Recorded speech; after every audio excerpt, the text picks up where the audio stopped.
Everyone welcome back to my another mini blog. তো আমাদের হাওড়ায় শুরু হয়ে গেছিলো ফুল মেলা, তবে আজকে সানডে লাস্ট ডে ফুল মেলাটা, তাই যারা এখনও যাওনি তাড়াতাড়ি চলে যেও।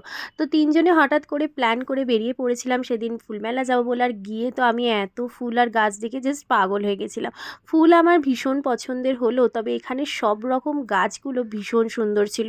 অর্কিড থেকে বনসাই, নানা রকমের ফুল ফল সবজি সব রকমের গাছ ছিল। তবে এত সুন্দর সুন্দর গাছ দেখার পর আমার আর মামনির কেন জানি না সেদিন টার্গেট ছিল খাবার। তো এত খাওয়া স্টল দেখে আমরা তো শাশুড়ি বৌমা দুজনে খাওয়া স্টার্ট করে দিয়েছিলাম রোহিতের মোমোটা দিয়ে।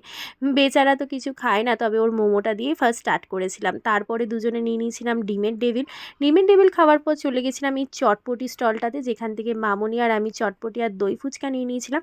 তবে দই ফুচকা খেয়ে কিন্তু মামনির মন ভরেনি, তাই টক জল ফুচকাটাও খেয়েছিল। আমিও অবশ্য একটা ভাগ নিয়েছিলাম। আর এই হ্যান্ডমেড পেস্ট্রিজের দোকানটায় কেকগুলো ছিল দারুণ। একটা পেস্ট্রি খাওয়ার পর গুড়ের জিলিপি দিয়ে শেষ করে এবার ফেরার পালা বাড়ি। ভিডিওটা ভালো লাগলে চ্যানেলটা সাবস্ক্রাইব করে লাইক শেয়ার কমেন্ট করো। টাটা।